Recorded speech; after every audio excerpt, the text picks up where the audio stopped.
And welcome to the Pittsfield Suns pregame show on the Pittsfield Suns Baseball Network. Galbraith with a 1-2 as this one's lifted into left center field. Going back as a center fielder. This one's going to go behind his head and 1 run will score. Running second now is going to be Kevin Donati, and he's going to be running third.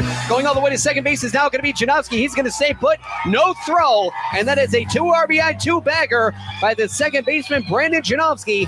And the Suns now lead it by a score 6-2. Now we're going to take you to the birthplace of baseball, Pittsfield, Massachusetts, and Paul Dowd Field at historic Wacona Park. Here again, the payoff. High fly ball down the left field line. Going back here is Maduri towards the warning track. Gone!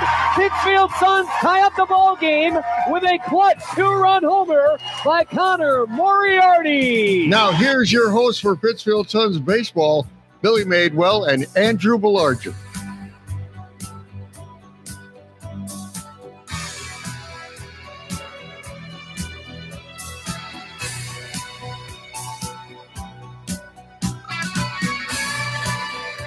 Good evening, ladies and gentlemen, boys and girls, and welcome to beautiful Paul Dowd Field at Wacona Park in Pittsfield, Massachusetts, as the Pittsfield Suns get ready to take FCBL action against the visiting Brockton Rocks. Good late afternoon and early evening, ladies and gentlemen. My name is Billy Madewell. Thank you so much for making us a part of your early evening and late afternoon. My name is Billy Madewell. Alongside me, as always, my longtime broadcast partner, Andrew Belargent. Almost at the All-Star game and at the All-Star break, but 2 more games to go for the Suns before that. Indeed, one of them tonight against the Brockton Rocks. It will be a testament here for the Suns not going the way that they wanted to in terms of the standings-wise, but we're going to get into that when we come back. Andrew Belargent's going to have a full pregame report here on the Pittsfield Suns pregame show on the Pittsfield Suns Baseball Network.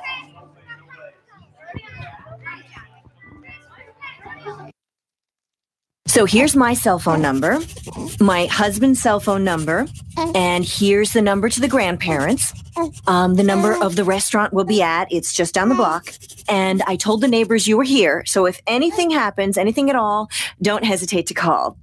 And what's your cell phone number again? I don't think I put that in. Honey, What? Honey, he'll be fine. Okay, let's go. I know you're right. The odds of a babysitter calling 911, 1 in 1,400.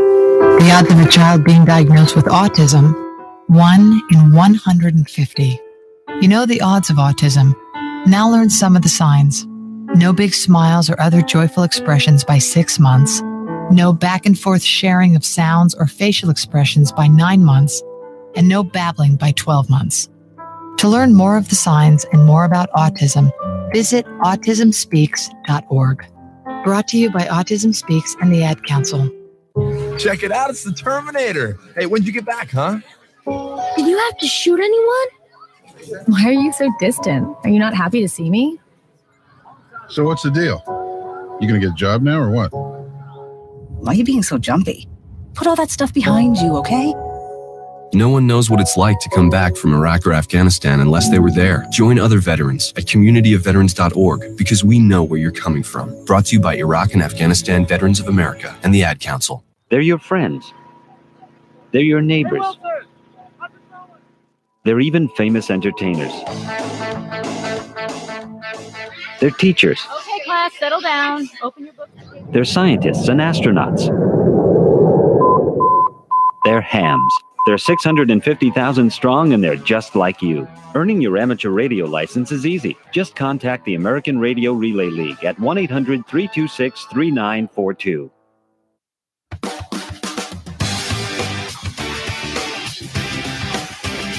Welcome back to the Pittsfield Suns pregame show on the Pittsfield Suns Baseball Network. So before the Suns stand in for tonight's tilt against the visiting Brockton Rocks, let's have a look around the rest of the FCBL to have a look at the standings.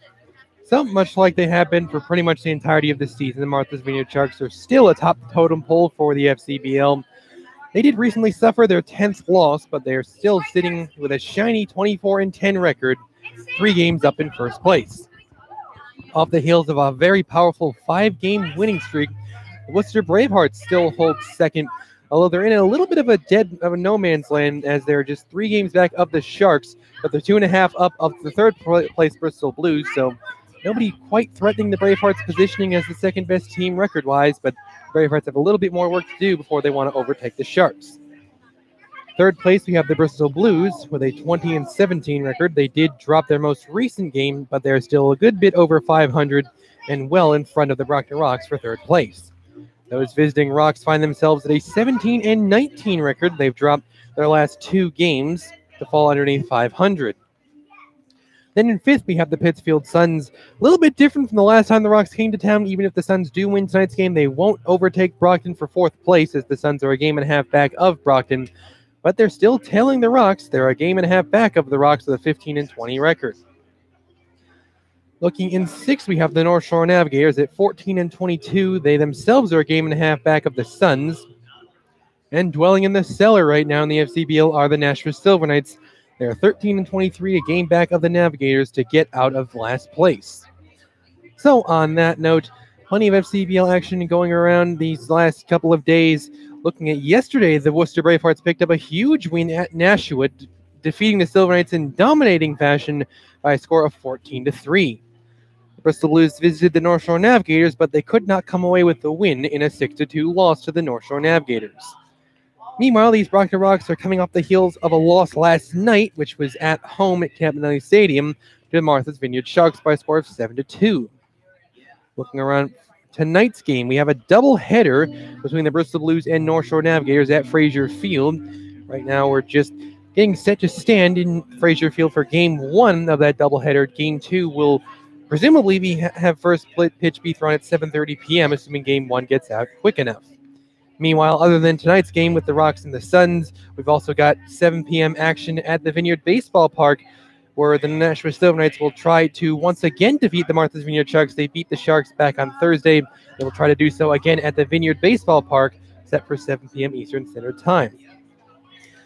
And so I had the opportunity to speak to Mike Noki, and you may remember that name because he is an FCBL record setter who threw an inning in which he struck out 4 batters just a couple days ago.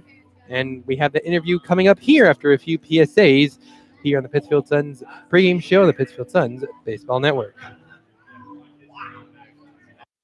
The following commercial is sponsored by feedthepig.org, an organization devoted to helping you save money. We will not entice you with messages like lowest prices in town, dealer approved, certified pre-owned. Nor will we brag about our huge selection, enormous variety. We will offer no contingencies like see store for details. Legal exclusions apply. Because we simply want to help you spend smarter and save better. Log on to feedthepig.org. Find the benefits of saving for every stage of life. Brought to you by the American Institute of Certified Public Accountants and the Ad Council. You suffer from the heartbreak of brain rot, feeling bored, sluggish, listless, not had a new idea in days, using electronic gizmos without a clue why they work. Now there's help. Ham Radio, guaranteed to stimulate your corroding neurons and open a whole new world of excitement. To learn more about Ham Radio, go to helloradio.org. Side effects of ham radio usage include mental stimulation, desire for education, new career paths, understanding of technology, and cases of addiction have been reported. If you experience any of these symptoms, you're welcome. Ham Radio. It's not your granddaddy's radio anymore. You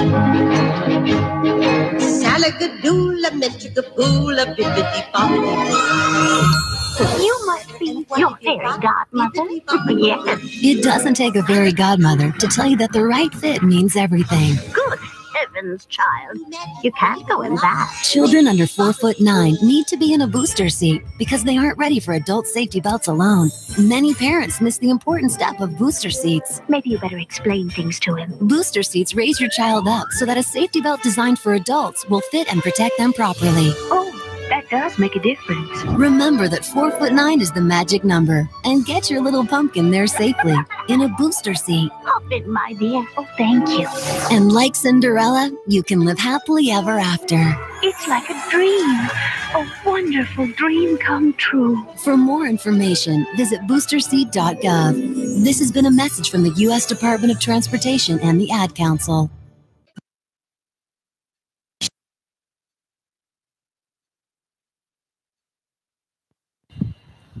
Welcome back to the Pittsfield Suns pregame show on the Pittsfield Suns Baseball Network. For today's sit-down, I have recent FCBL record setter here, Mike Noki. Mike, how you doing today? Doing good. How are you? So, of course, we're going to start this off by addressing that record-breaking moment you had a few days ago against Bristol when you struck out 4 guys in 1 inning for what Billy and I believe and are pretty certain to have been the first time in FCBL history. So how were you feeling on the mound after you struck out that 4th guy to make this record? That was cool. It's not something you necessarily go into an inning kind of planning to do. It usually means some guy gets on base with 4 strikeouts, but it was cool. I was just kind of kept hammering that slider, and they kind of kept going after it. The catcher came out and talked to me, Sevy, and said, "You want to keep throwing it?" Kept throwing it. Guy kept swinging at it. So I think all 3 or 4 strikeouts were all on the slider. So looking at the flip side of things right now, unfortunately, you do lead the team with 10 wild pitches in the season, including some rough ones in your most recent loss to the Bristol Blues. So moving forward, what would you say your approach is towards throwing a slightly cleaner and a little bit more on point of a ball? Yeah, I've talked to the coaches about specifically that night. I think in the bigger moments, I kind of get into a habit of maybe rushing my upper body, kind of spiking those fastballs. Most of those wild pitches were fastballs that kind of skip to the catcher. So it's more like a mechanical thing. You just kind of calm myself down, make sure I'm not rushing too much with the upper body, kind of hitting the catcher right in the glove down to the knees. Flipping the script once again, talking about you lead the team with 3 saves this season. So looking at your game as a whole, what part about just your repertoire as a pitcher do you think best gives the Suns confidence to pitch you in those tight, crucial moments? I think having the ability to throw 3 pitches, my fastball, slider, and curveball for strikes in most counts, I think helps out a lot. I think I had a similar role at school where I pitched the 7th inning in conference games, helps a lot. It's been a lot of fun. I never really had to close games, but I'm enjoying it a lot. I guess lucky that Getty had the confidence in me to kind of give me that spot and keep rolling with it. It's been a lot of fun. Things have been going well, so I like it a lot. Looking at the team as a whole, as we are getting closer and closer to the All-Star break, how do you feel about the team's chances to come out of that All-Star break and continue to climb the standings, maybe even securing a home playoff game? I like our chances up there at just about anyone. We beat every team in the league multiple times, so I think we can hang with anyone any given night. So I think that we're playing a lot of good baseball lately. Those last few games, we kind of were on the right side of the wins or losses, but we're in every game we play for the most part. So I think, you play like that, the wins are going to start coming regardless. Lost a couple heartbreaking games in your most recent games, but looking ahead to one of the teams